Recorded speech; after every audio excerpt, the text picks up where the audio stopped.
This is a teardown of a Mitsubishi XD-2100, and I couldn't find much on this, but I believe it's a media converter, as these are composite inputs in this video, and it has an RGB output, along with serial for control, and then obviously front controls as well.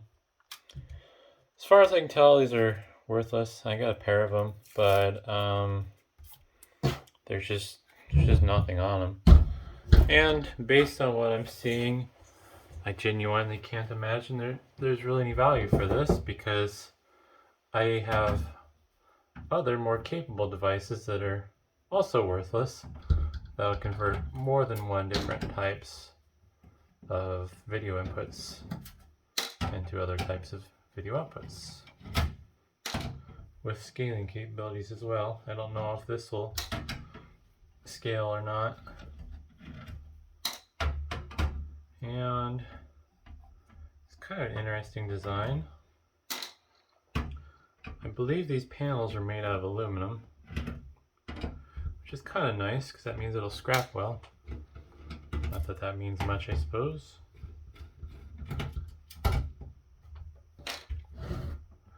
And it's surprisingly busy looking inside based on what I can see through the cover.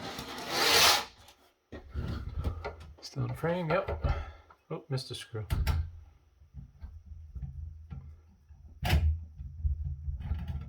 Alrighty. Oh, nope, that's steel. Okay. Kind of felt like it was going to be aluminum, but definitely steel. And oh wow, there's a lot more going on here than I even thought. It's just covered in chips. Oh, that's funny. This wasn't even plugged in. The serial port was disconnected. It was just kind of hovering. So they got cables going to a breakout board for the BNC connectors. I'm not sure if this design was to make it modular for upgrades in different configurations, or if it was a repairability thing.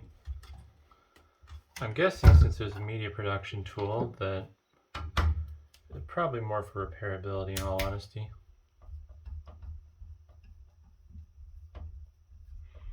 Alright, I think I'm going to go to my smaller screwdrivers because I like this one better.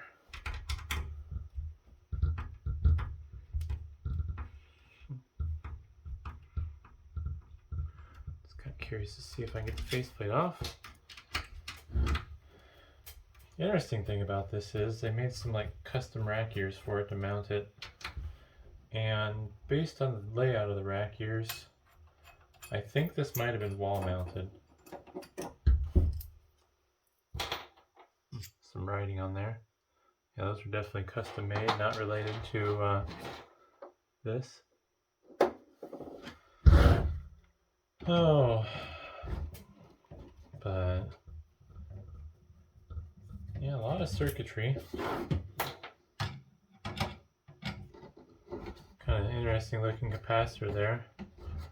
Flat with a fairly wide diameter. But if you have to hit a certain profile, then obviously that makes sense. Probably be faster to tear this down with my drill, but that tends to be a little noisy.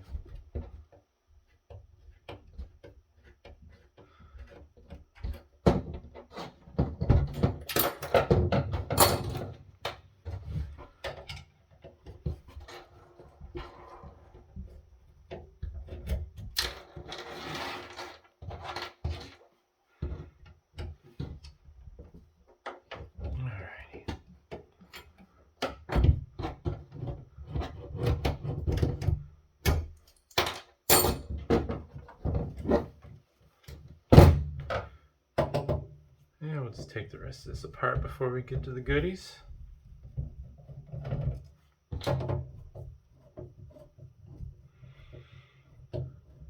Unfortunately, with a lot of this stuff, since I tear it apart and then recycle it, by the time the video comes out, even if somebody wanted it, it's going to be long gone.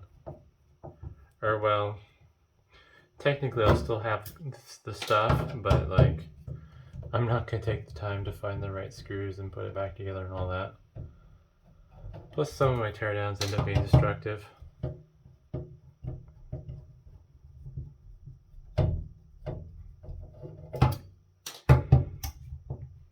Alrighty.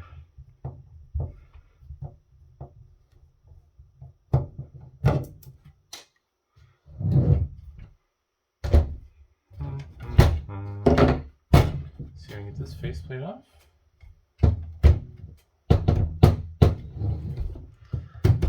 Ooh, it's kind of friction fit on there almost.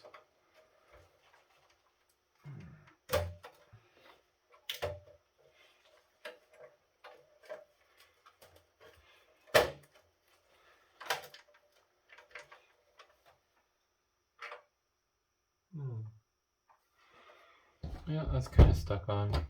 I'll keep working at it though. To the best of my knowledge, this hasn't been plugged in a while, so I'll be a little handsy with the power supply here. I'll disconnect this as well. There we go.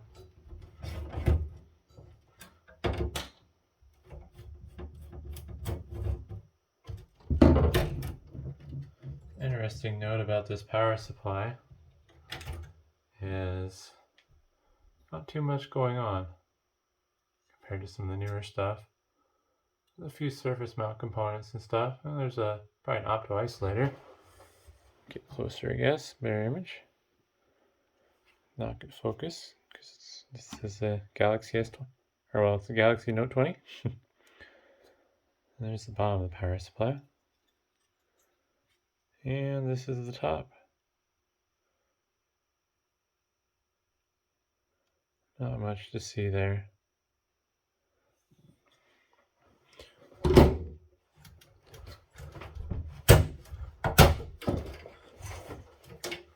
They definitely made this with the intent of making it easy to repair though, which is nice.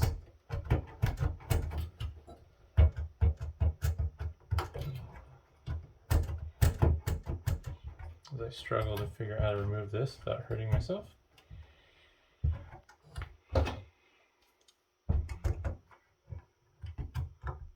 There we go.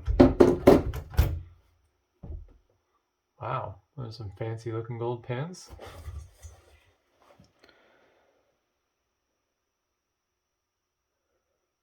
I don't know. There we go.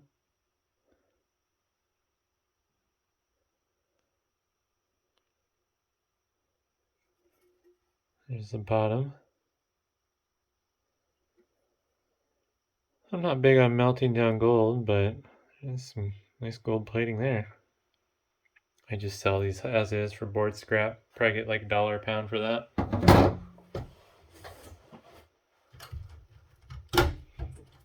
Move these cables. Alright, let's see if I can get the main PCB out.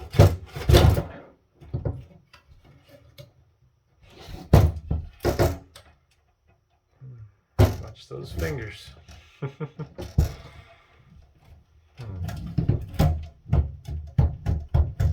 There we go. This is nice. So I don't do it often, but sometimes I like to save stuff off these things. And I can't get it off, but nice little rocker switch with some spade lugs. Sometimes I'll even save these power connectors, which I never use, but I imagine are handy if you're making or modifying stuff. I do have an idea I want to try here in the future, but I gotta find the parts and then the time. And it's not something that's gonna make me money, so. Not that doing this makes me money. These teardown videos, maybe eventually, you know, once I can monetize. But hopefully at least people get some enjoyment out of this, because I find it interesting seeing what's inside. And this would have gotten tore down regardless. I could have tore it down faster if I wasn't recording while I was doing it, because then I could be more noisy and use my drill, but that's kind of whatever.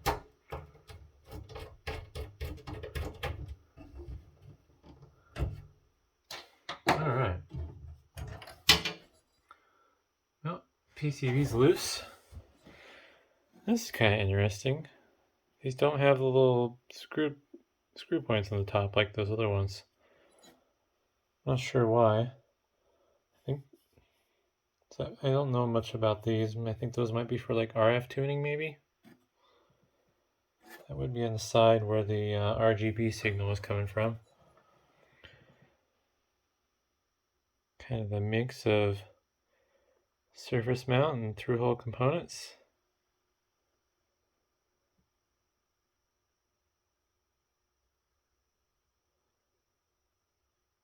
Wide variety of brands too. Got Sony, Mitsubishi, Altera, NEC, Philips. Just a little bit of everything.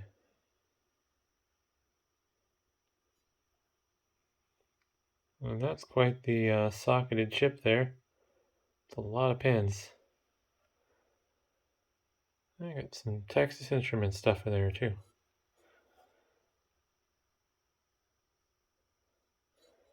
Can't tell you what these chips with the heat sinks are doing.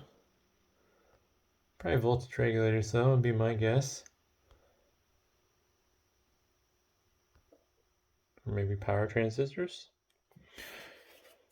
I've gotten kind of lazy. I've looked up some chips in some of the videos, but I haven't done that a lot.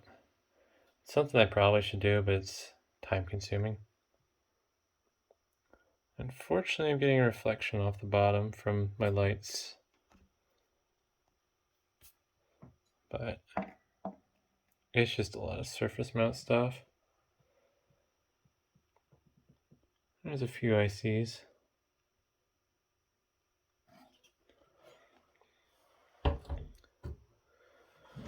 And the last thing will be the breakout board on the back. Not sure the easiest way to hit that's going to be. I don't think these are held on with any nuts. So I think I'm going to take the PCB out from the back.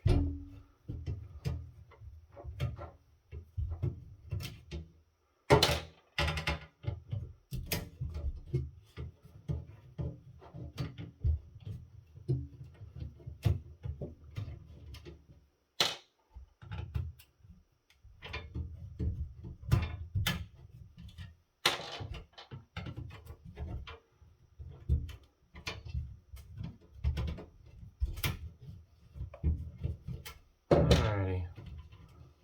Oh, there we go. I'll get that out. Huh. Well, something's holding that in pretty strong. I guess the only thing to do is to unscrew it, I guess. Yeah, let's see here. I think I got the camera in the way.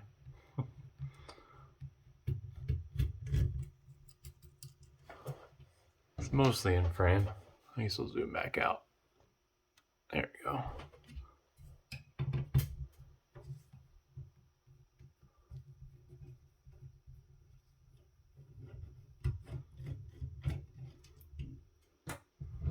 Getting closer. I think these BNC jacks are screwed into a support frame that the PCB is attached to, and then they soldered them in. Try to let that fall over.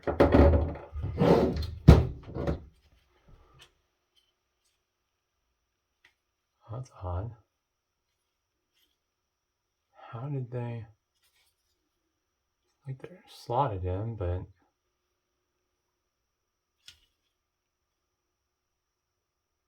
yeah, they must have screwed these BNC jacks in and then soldered them to the PCB. But not much to see there. The front display, or well, front controls I should say, it kind of has a display. Looks like there's a little chip right there. Probably like a control chips for the 7-segment displays. But yeah, that's it's everything. So hopefully that was interesting, and thanks for watching.